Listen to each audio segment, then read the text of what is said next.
Good afternoon. This is Veterans Talk. It ain't nothing but a thing. But it's a thing we want you to tune into every Saturday you can. I'm here doing the same thing I've been doing ever since we started the show, trying to make sense out of a sensitive situation called the plight of veterans in the USA and the USA with the plight of veterans. Just talking about it. We are here veterans talking to veterans and the community about all things veterans and the community. We are one together. We got to always remember that these are these United States of America and the land of the brave and the free. Now, we've been seeing some stuff that's trying to change all that, but let me say this. The Sons of Atlanta, Vietnam War Memorial Task Force, gonna say this here. It's a call to unity for veterans, first of all, and our families, to honor the sacrifice of our peers in the Vietnam War era. The sacrifice. We got on our website, we say this: all gave some, but some gave all. I say all gave some, even though I got a Purple Heart and was exposed to Agent Orange and got rated for PTSD. I'm alive. I made it back for a reason, and I believe that. And I think I made it back to be a voice for those that didn't come back. And that's what we're doing with the Sons of Atlanta Vietnam War Memorial. It is a call to unity for veterans and our community. We got to remember this. No matter how we dress it, and we got a lot of conspiracy theories and all these people that's trying to give us misinformation and make us forget from which we come and who we are to get us to be something else that's un-American and undemocratic. I want all veterans to remember this. You made a pledge.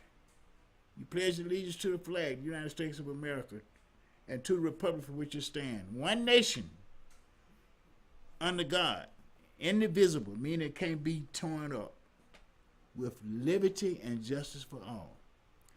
We got some people now calling for a white nation. That's ex-military, generals,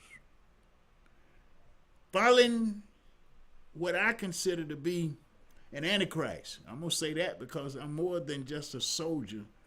I was a soldier in the U.S. Army. Now I'm a soldier in Christ's army, in his army, to fight the misinformation or the lack of information, because the people perish for the lack of knowledge. We got to keep in mind that we are all God's creation, first of all. I'm going to tell you this. Before I went to Vietnam, before I went in the military in Vietnam, I had never lived up under the roof with a white person. And let me tell you another little secret that I want you to remember. No white person had ever lived up under the roof with me or anybody that looked like me, because I came into the U.S. military out of a segregated community, legally. The law of the land was legal segregation.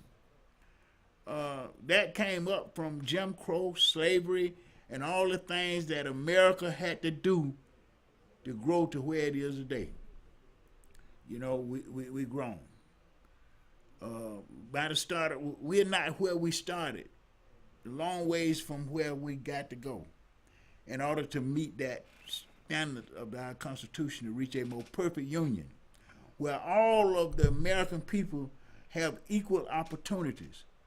Now, we see now the hypocrisy in a large part of Americans right this minute. And I'm speaking to veterans, so I want you to look into your community and see the hypocrisy that we see. I can remember when Jane Fonda spoke out against the Vietnam War, and she was taking pictures with the NBA. Oh, we had a time with accepting that she was standing with the enemy. Now we got a presidential candidate, and I'm going to say it because I'm not trying to tell you how to vote. I'm talking about what you need to know to vote to make sense and be not the hypocrite that you see in our communities today. Hypocrites. Now, I'm saying they're hypocrites because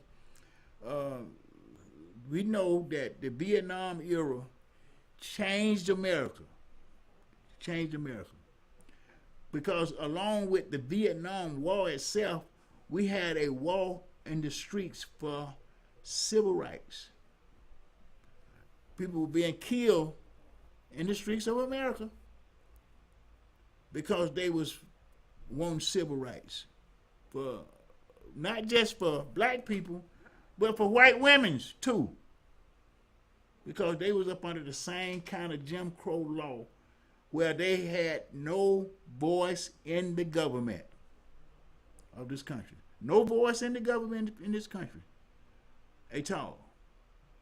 The voice for government was concentrated in the hands of a few rich white men. The truth is the truth.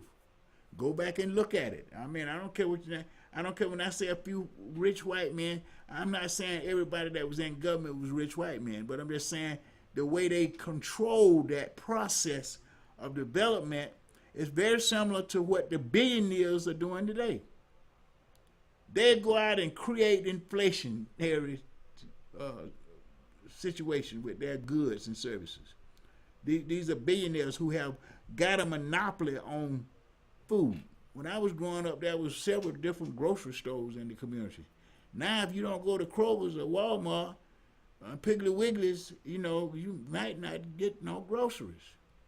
That means that the grocery industry have been concentrated in the hands of a few who controls the price of their goods and services. I don't care what you say.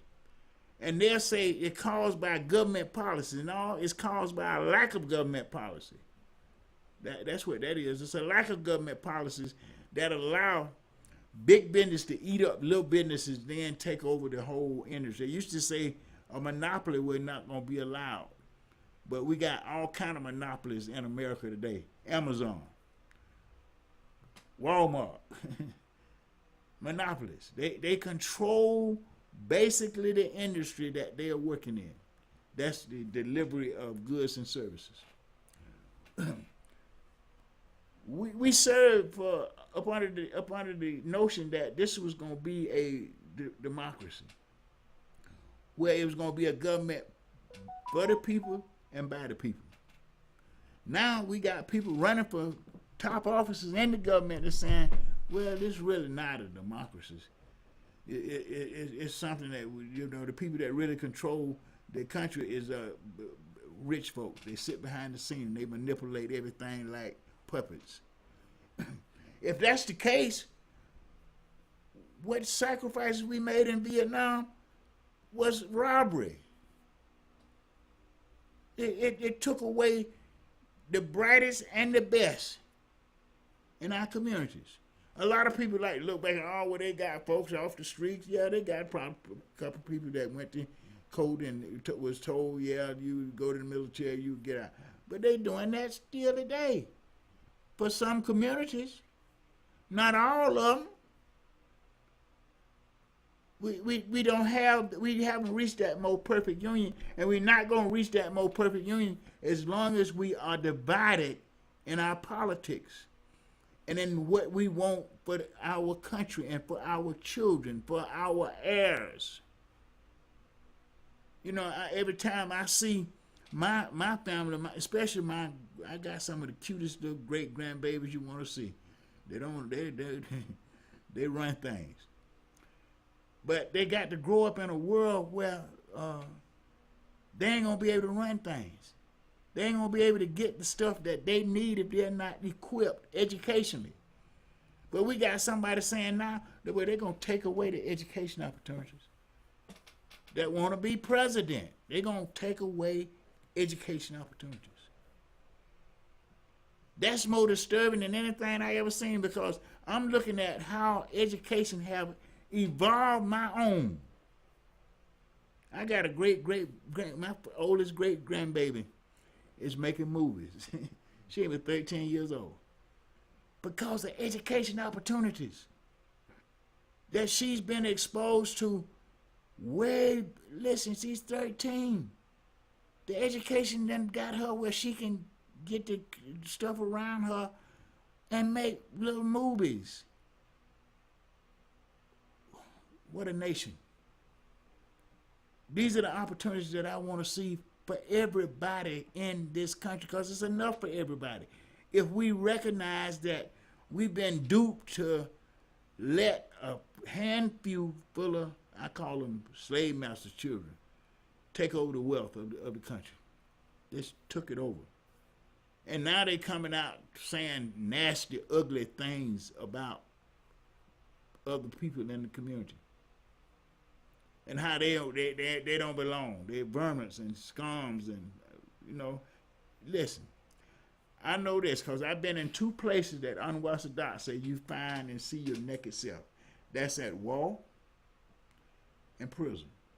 Both of them. You get the chance to see your naked self. You get a chance to see yourself and what you made out of and what people made out of all around you. It's a test of mankind, humanity. If you can withstand those experiences and still come out with a sense of humanity, then you should live in the community and helping others do a better life. That's been my role ever since I learned how to manage my traumatization. I was traumatized at 20 years old. Wounded in combat in Vietnam, where over 58,000 of my peers perished. They were killed. They didn't make it back home to their families. All gave some gave all. Their families gave their best and brightest. And the only thing they got from it is a flag over their caskets. They didn't get the blessings of having those young people be a part of their family, a part of the community, and giving that kind of dedication to the development of their own communities. That's why the Sons of Atlanta is a call to unity. We got to honor these folks in ways that make sense. Going into, honor them, stand them up before the whole community and say, no greater love than this, that I give my life for you. I mean, those of us that believe in Christianity know that Jesus did this. He laid down his life. Couldn't nobody take it. He was God, incarnated in a human body. He came for one reason, because we had fallen away from his way so much. We was hating on each other when we should be loving on each other. Races within the races. In my own race now, in my own hometown, one of the things that make me cry every day when I wake up, at least 2 mothers are crying. One whose child have been murdered, and one whose child is being sought for murder. With automatic weapons in the community that should only exist in war. But war have been developed with technology. We just learned something recently that I think everybody with a cell phone need to know.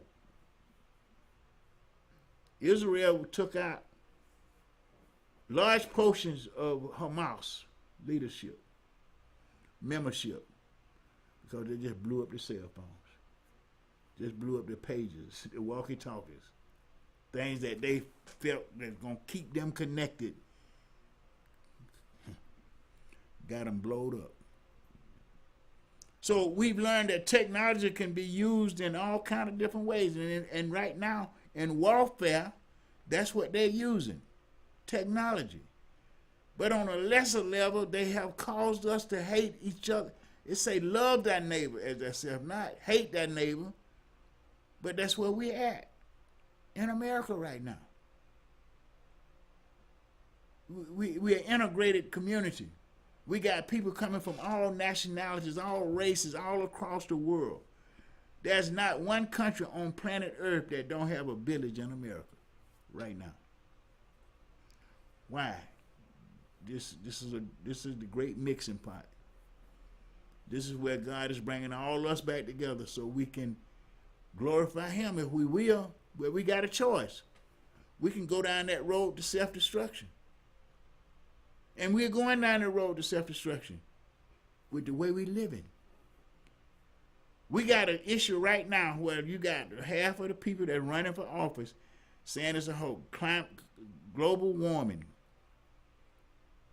This is the first day of fall. It's 90 degrees in this country. Some places still 100 degrees. And they don't expect it to get no better. It's fall. We're destroying the universe with our greed, with our wants and desires. That's, we done, in some places we done uprooted all the trees to make paper. And we just keep just churning it up. We're sending all kind of fumes and things into the air. We live in communities that's infected with all kind of industrial development issues. That's just on the way we live. We got the billionaires making new cars every year, and us trying to buy them. And every year their prices get higher and higher. And they build them so they don't last. We got to get back to some basics, and the basics is first of all the basic is we got to love one another, like the Bible calls us to do. And I want for my neighbor what I want for myself. Not I want my neighbor to leave home so I can go break in their house, because we have allowed these billionaires to create a sense of lack in our community such that neighbors are preying on neighbors. You're jealous of your neighbor because they got caught up in getting this new car every year. And they got a little job that will permit them to do it until they don't do something crazy on the job or do something crazy in the industry. Then we began to see the system working. I believe there are 5 basic institutions that God made for us to have. The first institution that we are knowledgeable of is the family. Baby come into the world, they don't know who they are, what they are, but they come into a family. I don't care whether you live in America or Timbuktu. You come into the world in a family. The next thing you learn about as you come into the world, that there's some kind of force bigger than you. We call that force, in my faith, God. We look at the Trinity, though. I ain't gonna do all that right now, but I'm just talking because I want us to look at where we're at in America, especially veterans, because we paid the heaviest price for this democracy. I was traumatized because I got wounded. I got minor wounds, but the guy next to me got his head blown off. I'm 20 years old. The traumatization wasn't even addressed. That was in 1968 that I had this encounter. I didn't get treatment. I didn't get even recognition for PTSD until 1980. To 1980. And I studied the effect of trauma, and David had PTSD. I'm gonna just go back that far. Go back and look at the character of David in the Bible. Man had cold PTSD. But one thing he would recognize his issue and repent from the behavior that drove him outside of God's word. He just stopped. He repented in the middle of the streets, But today we following an evil one that says I ain't never did nothing I got to apologize for. I ain't never did nothing that I need forgiveness for. I did so much that I need to be saying, walking around asking for forgiveness. That should be the only thing that's coming out of my mouth. Forgive me, forgive me, forgive me. But we're not here to talk about that part. We're here to talk about the realities today. What we're dealing with. They like to talk about unemployment. Got the best employment time in my lifetime. Less than 5% of the people in this country are unemployed. And I'm going to tell y'all a little secret. Those that are unemployed want to be unemployed because they know the people that's job, they ain't paying them enough for a livable wage. Just think about it. Be realistic about it. We've created a lack in the community with the prices that we pay for our goods and services that outweigh the prices that we get for our labor. You work at Walmart, you might be making $16 an hour now. $16 an hour won't keep you in an apartment in Atlanta, Georgia. If you got an apartment and a car and child care and you got to go to work, transportation, $16 an hour won't cut that. Go to your own calculation and see what we're leaving for our children. In this world of plenty, they look around all this stuff that we got, and they don't have access to it because we're not making the kind of income where we can go take them to a Falcon game, go to watch the Hawks with them, take them out to Disneyland if you feel like it. But they got it fixed where this is what you should be doing. This is what your children expect, and they looking around. They look at you. You ain't providing, and you look at them and you feel like you ain't providing. So you start stealing from the job. You got to augment that income so you can do more in this lax society that they done created for us, and it's more in our own thinking than in reality. Because I know going to the store, a lot of stuff I buy I don't need. I take it back home and don't use it. But they have created this desire for things that override our economic management kind of consideration when we're doing this stuff. We go out and buy a car that we can't afford. Buy a house that we know we can't keep the notes up. Because they have made us want these things. These things are available all around. We see this stuff and we want it. And that's normal. But what's not normal is having your cap on your economics by 2% of the population that control 90% of the wealth. They'd shoot it at the moon before they give you a little bit of income. And they charge $200,000 for a house that you could have got 10 years ago for $13,000. Same house, sitting on the same dirt, already been paid for 1,000 times. What are we voting for?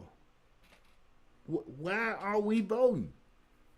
Seriously, take a real good look at it. I'm not telling you who to vote for. You can vote for Trump, you can vote for Kamala Harris, but make sure it's what you really need for you and your family. Make sure that what you are voting for is what you want for you and your family. Do you want a leader that's always trying to separate people? Or do you want a leader that's saying, come on, y'all, we're in this together. Whatever problem we got, we can solve them together. But we can't allow people to get in there and they become so lopsided that they got all the answers and none of them satisfy you. They don't really come to satisfy what you need in your life every day, in your family life. Every time I hear about a school, all my kids are grown, got children and grandchildren. But every time I hear about a school shooting, my thinking go right to my little great grandbabies. Lord, I don't want that for them. I don't want them to go to school and not come home. That's like going into a wall. They're not into the military. They're not serving. They just going to school. They should be free to go to school, to learn, to grow, and to have all these opportunities that's available to us in America. It shouldn't be for the few. It should be for all. I mean, that don't mean that everybody going to reach the same height. But I tell you this, I know this from my own experience. Everybody got a talent. Everybody got something they can do in this society, in their families, that nobody else can do. And Socrates said this, I think it was, let each person perform the duties they are best suited for. Well, when I was growing up, if I wanted the extra money, I had to do something extra. What wasn't extra was me taking out the garbage, me cleaning the yard. That wasn't nothing extra. That was what I had to do as a part of my family. I didn't have to listen. After I was 10 years old, my mom would say she didn't want to ask me to take the trash out no more. That should be something I do because that's what I need to do in my family, for my family. That's what you do, Elsa. That's the way it is. And I learned it better when I got in the military. Because now I'm in a situation I didn't grow up in. I'm in a totally strange situation in more ways than one. They done cut all my hair off. They got me looking like everybody else around me. And I can't tell them what I don't want to do. I had my mama tell me a couple times, don't tell me what you don't want to do. Don't tell me what you want. I had to learn that that's what Sam meant. They used to say, if Uncle Sam didn't give it to you, you don't need it. You know, because he issued us everything. He gave us toothbrush, right? Washcloth, towels, boots, shoes, everything. They said then, you belong to Sam, Uncle Sam. And they weren't just saying that to me. They were saying that to all the young people around me, and they came from every demographic, every race in the community. So they was in the same strange situation. They had never lived in under the roof with nobody that looked like me. So we had to learn quickly to adapt. To adapt. Get to learn something new, because you finna do something new. And the way the military had it out, making it all look like the same. You all had the same kind of uniform on. You went to the same mess hall. You went to the same shower. You did everything together, whether you wanted to or not. See, we didn't even have that kind of regiment in school. Even though you had certain things you had to do in school, you didn't have that compelling military code of conduct. You didn't have that compelling military code of conduct where somebody's watching you and you step out of line, they're all over you. But before they get there, they're in your face trying to teach you what you got to do and telling you what you got to do. It was a different kind of experience for every one of us because none of us had been together like this before. But they didn't give us no warning. They didn't give us no alert that this is finna happen. They just threw us in there, and you got to work with it, buddy, or you go home with a bad discharge. That meant something to a lot of us, because we weren't finna go back home with no bad discharge. You know, we would represent that family. That where you come from, that's who you was representing. You knew it. You knew all this strange stuff that you were going through as an inductee was something that your family know that you went out to do. They might not know all the details of it, but they knew. I got a party when I was going in. They gave me a party when I was going into the military. Well, you know, they might have said, well, because you was the only son. Well, I had friends that was not the only son. And their family gave them parties going to the military too. Because that was a family given to the U.S. military. Your family gave you to the U.S. military. They turned you over to the U.S. military. Blindly. That was your new disciplinary. You know, you left your family, you had a new disciplinarian. And they were rough. Them drill sergeants were rough. They talked to you rough. You know, sometimes they would say stuff to you didn't like, and they do it right in your face. Different kind of experience altogether. But you still stood up and you pledged allegiance to the flag. Every day. You prayed every day. And you worked together every day. With somebody that didn't look like you. You worked so hard with them, you start liking them. You know, you start bonding with them. Anything you know, this stranger is a friend, a buddy. You going out with him. Go on leave, can't go on leave without him. You know, both of y'all hitting the streets at the same time. But you can't go back home with him. that was because in the military at that time, integration was the law of the land. But outside of the military, when you stepped off the military bases, you still couldn't go to in the front of some buildings right here in Atlanta. You went in there, they look at you like, what are you doing in here, boy? And would he serve you? We overcame all of that. And look at this, they have poor white people thinking that the nigga wants your job. Excuse me, Lord, forgive me. Want your job. They want your job, right? What happened? We expanded the economy and the nation grew. Listen, I can remember 1947 Chevrolet my granddad had. He finally gave it to me. That was the year I was born. I grew up with that car. And then finally, Papa gave it to me. At that point, I didn't want it. I wanted the 54 Chevrolet.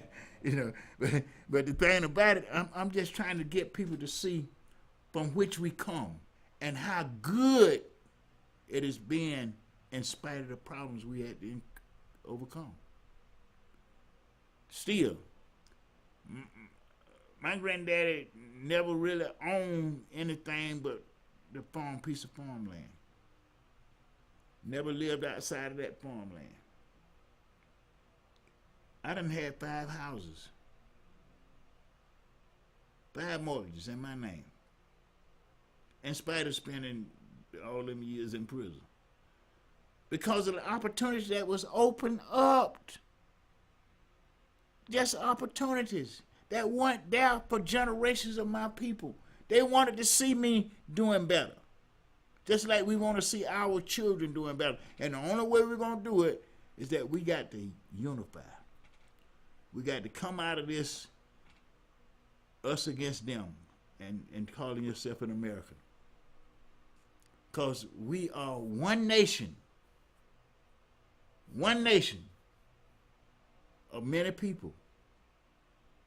And we all got something to give. And we have all gave something to this, the growth and the development of this nation. I think giving my service, in spite of what happened, giving my service to this nation during one of the most crisis time in the history of this country. When my people were getting killed because they wanted the right to vote. They wanted the right to integrate. They wanted the right to have access. Now we're in that place where we got all of this. But we got more automatic weapons in our community than we had in Vietnam. Our children is in a war zone. And we won't speak up. Them kids walked out of Georgia last week. Kids, our kids in high school, after this killing in Wyoming, Georgia. The kids walked and said, listen, y'all gonna have to do something about these gun laws. Children ain't even able to vote, but they're scared to go to school because we have not protected them. We've allowed people to come in, billionaires again, and fix it where we got 18, 19-year-old ex-offenders walking around in the streets, mental patients with guns hanging out their pocket, and the police can't say nothing to them. This is just veterans talking. I know y'all wish Tony was here with me so y'all can quiet me down, but I'm solo today. And I'm solo because we've been out and I'm coming back and we're here to do the same thing we've been doing. We're not finna step away from it, especially now. It's election time. And I hear all of this misinformation and people are not getting the information that they need to make an informed decision with their vote. Because nowhere in our history before have we had a candidate that have been convicted as many times as the Republican candidate has been convicted for all kind of different crimes, and they still want him to be president? Now, if that ain't a hypocrite, I don't know what it is. So I'm just looking you straight in your face, and I'm telling you, don't be with the hypocrites. If you done change your belief, just say you done change your belief and you going wild. So that those of us that gonna stand on the side of democracy know where the enemy is. Cause I pledged, I did it, and I know you did it. Every veteran did it. Pledged to defend this country, this democracy against all enemies, domestic or foreign. And now we're gonna yield to that enemy that's domestic, and we know that it's domestic because they're talking about cutting out everything that we serve for. We got people in the government right now that denying veterans benefits, are charging them 40% of what they get to help them get the benefit. I can remember when a lawyer can give it $10. Now, if you think I'm lying, go back and look at the history of veteran benefits. $10. If you want to help a veteran, and wasn't none of them trying to help us either.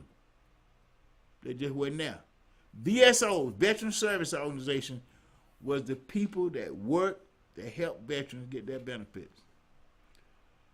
And I say this, it has changed over the years because we got more people in these organizations that are veterans that think like J.D. Vance do. He started coming out against his brother's military service. What I look like coming out against your military service? When I know what your military service was. Different time, different places, but I know what it is to be in the U.S. military. I know what kind of sacrifice you got to make. I know what kind of dangers you're going to be exposed to. We had years of people drinking contaminated water, and they wouldn't even tell them. And now they don't want to pay them. They don't want to take care of the family. They don't want to keep the pledge that they would take care of us if we incurred a disability or injury while serving in the U.S. military. And these, I'm going to humble myself. I'm going to humble myself. I'm going to keep myself humble because, see, I know the battle is truly not mine. The battle, like David said, the battle is the Lord's battle. And I believe this. If we keep on keeping on, if we keep on doing what we should be doing and started out to do, I don't know what this country going to be like in 25 years because I got great-grandkids that's going to contribute to it in ways that I can't even imagine. Just seeing how smart they are, the opportunities they've gotten with education.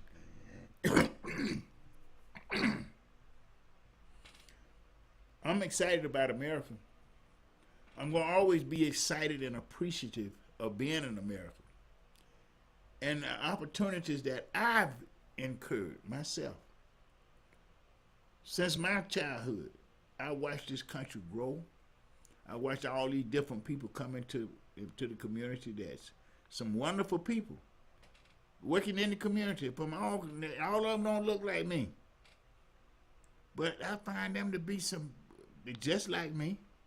You know, they want the same thing I want.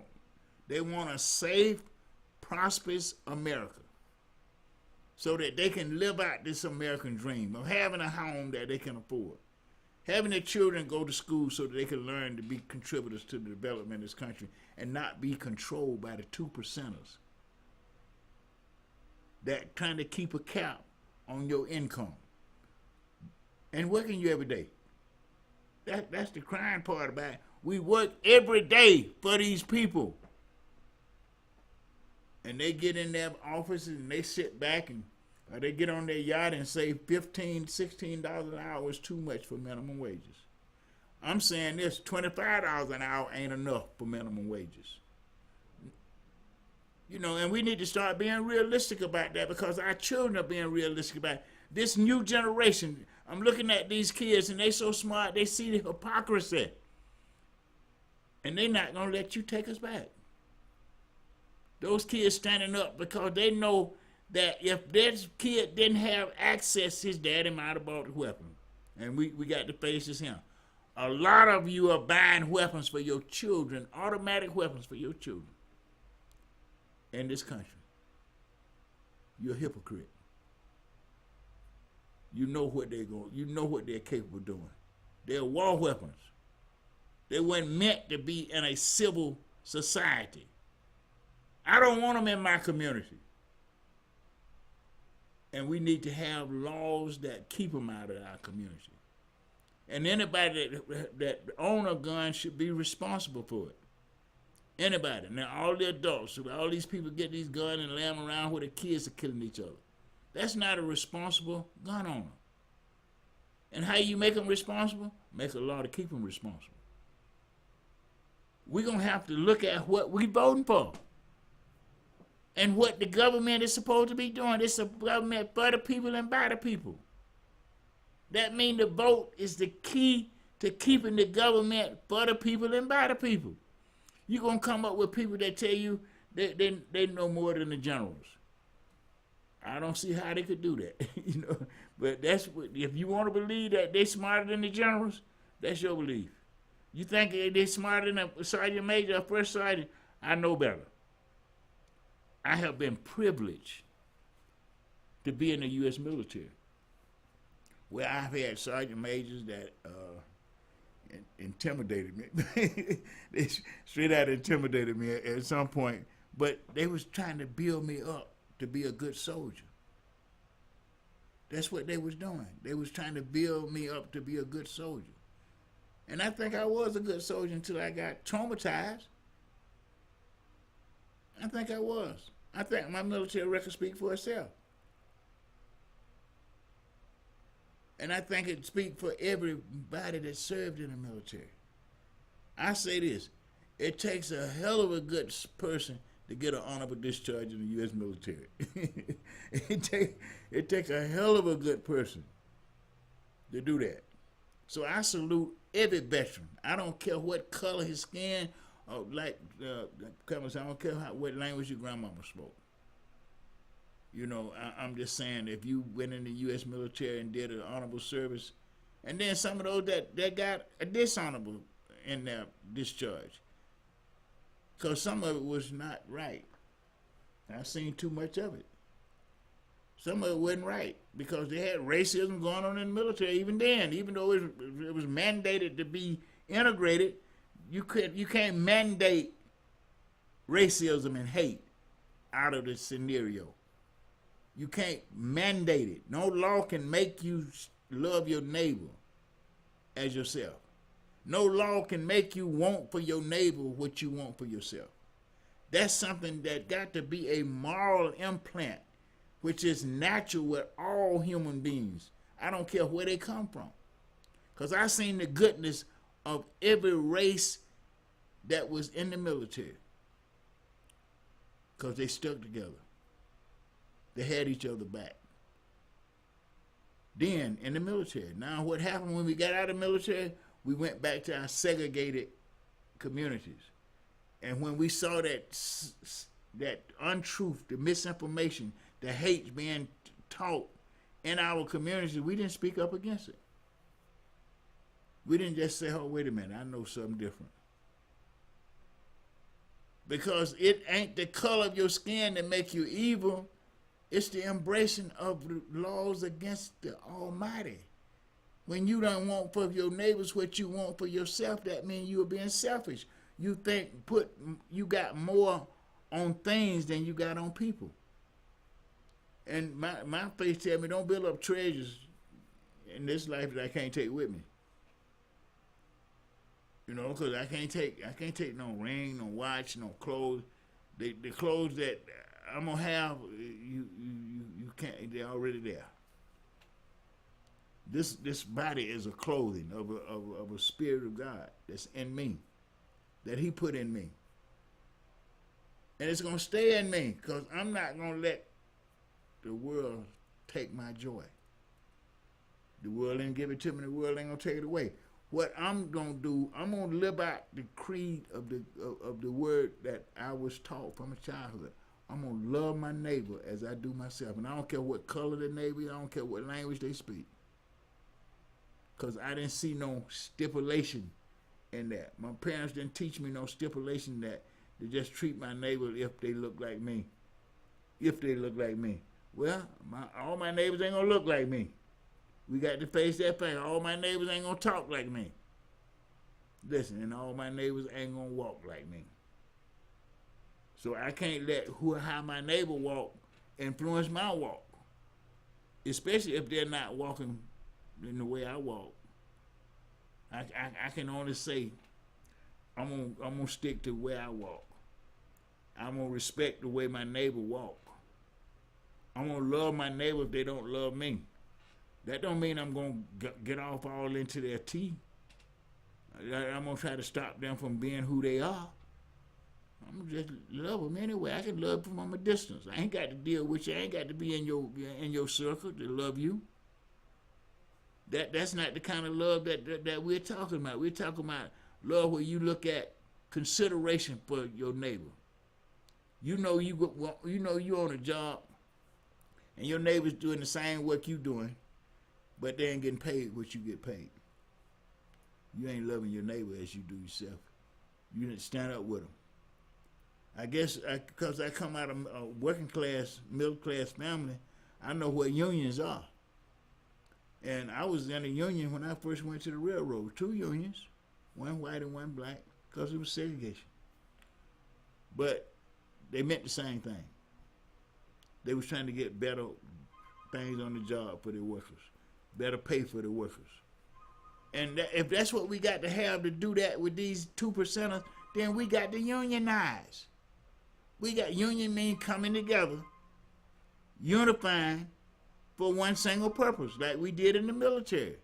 You know you had one single purpose, doing what you supposed to do in the military, whether you was in the Army, Navy, Marine, Coast Guard, Air Force. Now they got the Space Force. This is Veterans Talk. I want everybody to go to sonsofAtlanta.org. We are getting ready to start this final roll on the bricks that's going to be in Piedmont Park on this plaza. You can get a brick with your name or the name of a loved one engraved by going to sonsofAtlanta.org. SonsofAtlanta.org. You can do that 24/7. The brick prices start at $100 and go up to $1,000. Depends on what you want to say on the brick that's going to be a part of your history, because your name will be at Piedmont Park with this call to unity memorial. It's a call to unity. And we're going to be seeing you in the community with these murals of these young men that didn't get honored when they got killed in Vietnam. We're going to have their faces all over their communities so that their family will finally get an appreciation for what they did. See, the only thing they did was mourn their death, grieve their death, but never really honored their cause. We want to honor their cause because it's worthy of honor. No greater love than this, that you lay down your life for your friend. And that's what they did for us in this country, in this city. And we taking the lead because this is the hometown of Martin Luther King Jr. We're supposed to lead with love because he taught us how. We didn't have prophets coming through him before that made this a better city, that made this a better country, that made this a better world. I hope the spirits of all these 240 plus young men from Fulton County, 9 different cities, will embrace their communities. The spirit of these young men will embrace their communities. We're gonna tell a story. They're gonna tell that story in a way that it's gonna cause us to volunteer in our communities to address these problems like gun violence, to address these problems like the lack of that got people pimping us, playing with us, and got government not living up to what it's supposed to be for us as it do all other Americans. So we are on a mission. And we're doing it right here on Veterans Talk every time we get a chance to come. Missing Tony today, but he's doing what he always do. He's a servant in the community. So he's out there doing stuff to further the cause right now. You know, bringing our community together, serving in our community to make sure that we all come together and work for a community that will improve the quality of life for everyone. Imagine that. Dr. King called it the beloved community. You know, the kingdom building started right here on earth. Making sure that your neighbor is being taken care of the way you want to be taken care of. Standing with them when they're being underrated. Standing with them when they're being denied. Because you want them standing with you when you're being denied. We're going to keep on doing it no matter what comes up. You know, I want to thank Status Network for us being here 2 years now. Doing the same thing. Trying to make sense out of a sensitive situation called the plight of veterans in the USA. And the USA with the plight of veterans. Let me just say this because we're coming to a close here. Fulton County set up a veteran service program. Veteran service program. Now, they set this program up approximately 3 years ago. And it has stepped out into the community with $1 million of taxpayers' money to address the critical issues of veterans in this city. Tell you what they are. Mental illness, untreated, undiagnosed, which is driving homelessness. No veteran should be homeless in America. Nobody should be homeless in America, but especially a veteran. Because they got the facade that you can get a home with no money down. That's the facade. We're going to fix it where it ain't not a facade. It's a way to build the American dream. So we're going to be working on things to make sure you get your benefits still. That's has been our work for the last 20 years here in Atlanta, making sure veterans and dependents getting the benefits that they've earned from their honorable military service.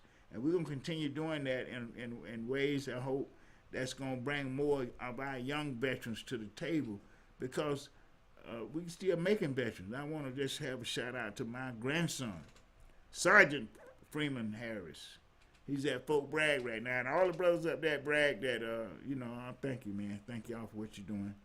Keep on doing what you're doing no matter what it look like, because you are doing a noble service, no matter what it costs you, no matter what sacrifice it is. You're doing it for us. You're doing it for the families. You're doing it for our community. So don't let the politics disturb you. You know, you're going to have veterans standing with you no matter what. Because never again will one generation of veterans abandon that. And that's the pledge of Vietnam Veterans of America, where Chapter 1118 here in Atlanta, Georgia, we've been doing that for the last 22 years. And we're going to continue to do it. And we're going to do it with the love of God. So I want to just take y'all out this way. If you don't want to get a brick, keep hesitating. Ain't no bricks going to be available because there are only 12,000 slots. And you can go to the website Sons of Atlanta and look at the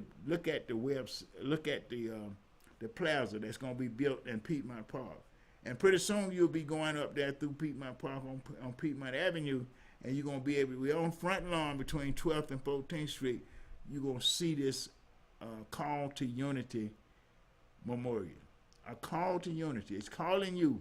It's calling every righteous thinking Americans to, let's come together and save our democracy. Come together and grow our democracy. Come together and make sure that equal opportunities are available for everybody in this country. And listen, we're a nation of immigrants, except my folks, they were slaves.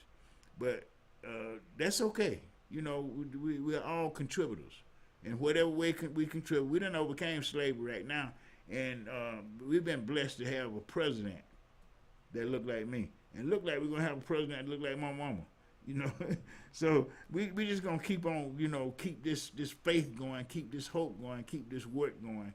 And we'll see you when we see you. You know, one of the things we're going to be showing up in the community, and want to thank Club E and Sister Joanne them up there for what they're doing. We're going to be having another town hall meeting very soon, and we are wanting all of the BSOs in Fulton County, American Legion, AMVEX, and Wounded Warriors, and Auto Purple Hearts. We want you to come to this town hall meeting because we want to talk to you about what we're talking about every day, the plight of veterans. We don't want people getting taxpayer money and not doing what they say they're supposed to be doing with it when they come down to helping veterans. We have got some stuff like that we got the question right now going on with this Fulton County stuff. I mean, I'm not saying that's what's happening, but it don't look good. The way it changed up, and then they're going to playing with rules that don't matter when it's come to unfair treatment and unfair approaches to what we're trying to do. We don't need no administrative body trying to legislate or rewriting legislation and carrying it out. We want that legislation carried out the way it was legislated. And we're talking to Rob Pitts about that because he's running for re-election here. So all y'all need to know we coming. And we coming with veterans votes. We vote in the high 90s. Understand that. Just because we're quiet and laid back, that don't mean that we're not very political. We're probably more political than any group of people, demographics in the community because we know what government functions look like, and it should look like. When people are righteously serving the government the way they should be serving the government, they ain't talking about no shutdown. Okay, we're going to cut it off right there because I'm getting political right now, and we got 5:20 on the clock, and that's time we've got to cut it off and let you think about next week. We're going to be signing off here now with, remember this, the Sons of Atlanta are people from Atlanta that were killed in the Vietnam War, or who have worked in Atlanta, have become a part of the community in Atlanta, and still living. You're living Sons of Atlanta. And we're calling up on you to become a part of what we're doing. The living Sons of Atlanta, whether you was in the military or not, but this is your home, this is the home that you have adopted, and you want to work in the community with the Sons of Atlanta Vietnam War Memorial. And we're going to change the name of that. It's going to be the City of Atlanta, Sons of Atlanta War Memorial, meaning that it's not going to have a generation thing to it anymore because it's going to represent all generations of military servants in this community. So this is the end of our program today, I think.